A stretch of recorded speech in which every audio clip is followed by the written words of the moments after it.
গরমের সকালের ব্যস্ততা ঘিরে বৃহস্পতিবারের পূজা জলখাবার বানালাম সাথে রাজমা।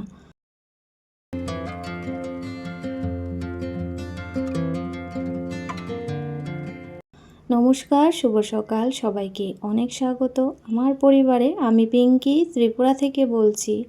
আশা করছি সবাই খুব ভালো আছেন, সুস্থ আছেন। আমিও ভালো আছি। তাই আজকের মতো আবারও চলে এলাম নতুন আরেকটি ব্লগের সাথে।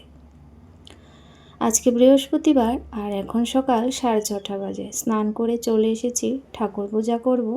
তার আগে কয়েকটা জামা কাপড় ছিল, সেগুলাই মেলে দিচ্ছি। আর কালকে রাতেও বেশ ঝড় বৃষ্টি হয়েছিল, আর পুরো রাত থেকে কিন্তু লাইট নেই। তো সারাটা দিন যেরকম রৌদ্র দিয়েছিল, রাত্রে সেই রকম পরিমাণে ঠান্ডা পড়ে গিয়েছিল। মানে আবহাওয়াটা নর্মাল হয়েছে বৃষ্টি হওয়ার কারণে। আজকে বৃহস্পতিবার যেহেতু লক্ষ্মী মায়ের ঘট বসাতে হবে, তো সমস্ত কিছু জোগাড় করে নিয়ে আসছি। জোগাড় করে নিয়েছি বলতে, বাইরে হাঁটতে গিয়েছিলাম, ফুলটা নিয়ে এসেছি আর আম্রপল্লব, আর এখান থেকে কিছুটা ফুল, দূর্ব, বেলপাতা সমস্তটাই নিয়ে যাব।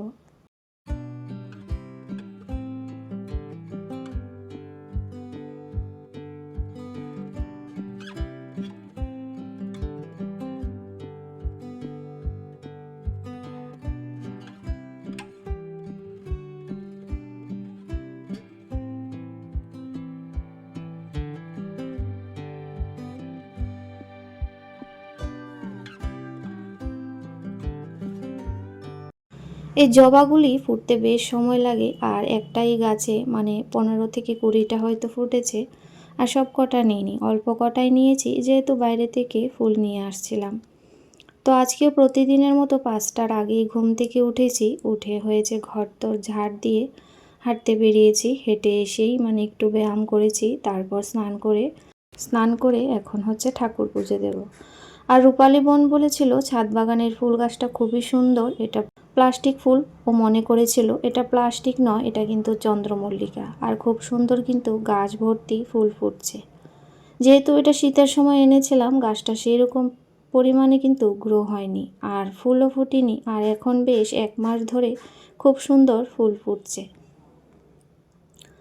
তো সমস্ত কিছু জোগাড় করে নিয়েছি। এখন হয়েছে একটু সময় লাগবে, যেহেতু বৃহস্পতিবার পাঁচালি পড়তে হয়, অনেকটাই সময় নিয়ে ঠাকুর পূজা করতে হয়।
তো বেশ অনেক দিন হয়েছে বৃহস্পতিবারে আর আলতা পড়তে পারি না, সময়টুকু সেইভাবে হয়ে ওঠে না।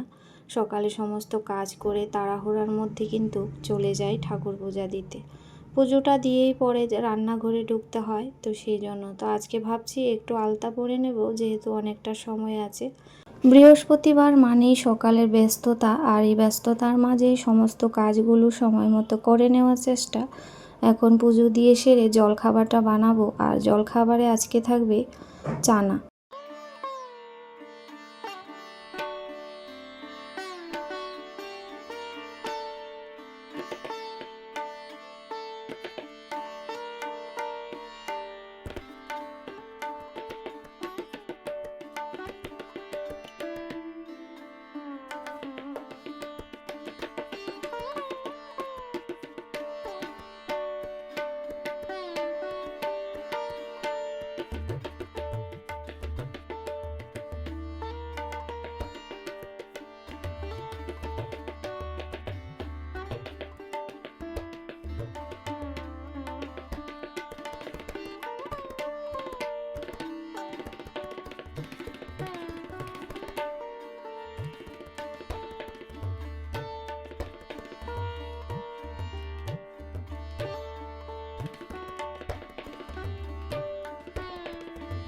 কালো চানা ভিজিয়ে রেখেছি, তো এখন গিয়ে হচ্ছে কুকারে একটু সিটি দিয়ে একটু পেঁয়াজ, কাঁচা লঙ্কা এসব দিয়ে একটু হালকা করে ভাজা ভাজা করে নেব। প্রতিদিন রুটি খেতেও ইচ্ছে করে না, আর চানাটা কিন্তু খেলে পেটটা অনেক সময় ধরে ভরা থাকে। তো ওইদিকে কালকের আবার একটু আটা মাখা ছিল, তো ছেলেকে 2-3টে পরোটা বানিয়ে দিয়েছি, কারণ আটা মাখা ছিল যেহেতু সেই জন্য। আর বেশি থাকলে সবার জন্যই বানিয়ে নিতাম। তো যাই হোক, এখন কিন্তু চানা দিয়ে মুড়ি দিয়ে তারপর চা দিয়ে খেয়ে নেব। আর চানা মুড়ি দিয়ে মাখিয়ে খেতে কিন্তু বেশ ভালো লাগে আমার কাছে। সন্ধ্যা বা সকালবেলায় টিফিনটা ভীষণই ভালো লাগে। তো যাই হোক, ওইদিকে আবার কিন্তু ডালটাও চাপিয়ে দিয়েছি, যেহেতু স্কুল আছে, রান্নাবান্না সেরে আবার স্কুলে ওকে নিয়ে যেতে হবে। তো সকালের জলখাবার খেয়ে তারপর রান্না চাপিয়েছি। এদিকে মাছের ঝোল করব, সাথে ডালটা আর ভাতটা কিন্তু হয়ে গেছে। আর একটু মাছের ডিম ছিল, সেটা বেগুন দিয়ে হচ্ছে ভাজা করব, আর সাথে করব হচ্ছে রাজমা। তো আমার বড় ছেলে খুবই পছন্দ করে রাজমা, আর এটা রাজমা নাকি রাজমার মতো আমি বুঝতে পারছি না, কারণ অনেকটাই কিন্তু বড় বড় ছিল। তো যাই হোক, কালকে এটা ভিজিয়ে রেখেছিলাম, আর এখন কিন্তু কুকারে সিটি দিয়ে নিয়েছি 3-4টে।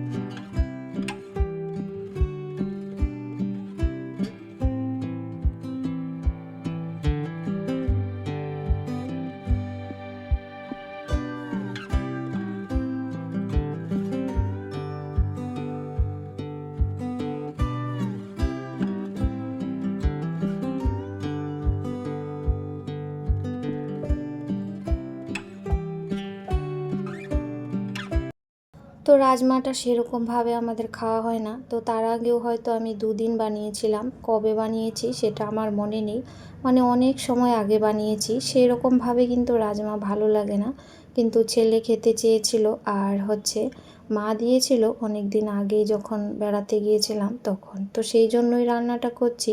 আসলে মাছের মুড়ো দিয়েও হয়তো রান্না করলে মন্দ হবে না।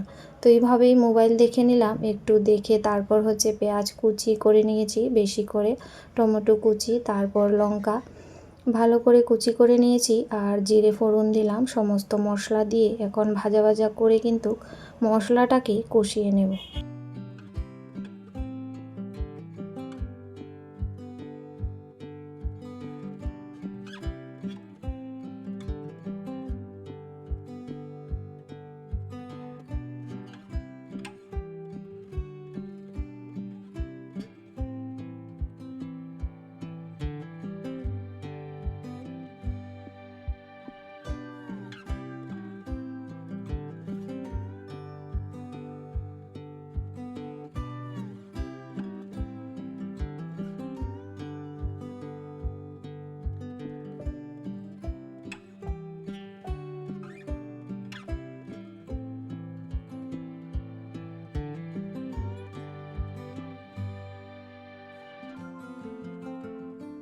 তো বন্ধুরা, আমার প্রতিদিনের লাইফস্টাইল ব্লগ আপনাদের কাছে যদি ভালো লেগে থাকে অবশ্যই চ্যানেলটিকে সাবস্ক্রাইব করে একটা লাইক করে দেবেন।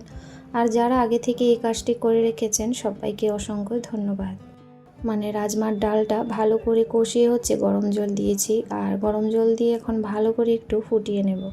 আর গরম মশলাটা গোটাই দিয়েছি থেতো করে, যেহেতু মানে বাটনা মানে বেটে নেওয়ার সময় ছিল না, যেহেতু স্কুলের সময় হয়ে গেছে। আর ওইদিকে কিন্তু সজনে পাতাও বড়া করব, মানে সজনে পাতাটা মানে খাওয়ার সময় করব। আর এদিকে কিন্তু আমার রান্নাবান্না একদম কমপ্লিট হয়ে গেছে।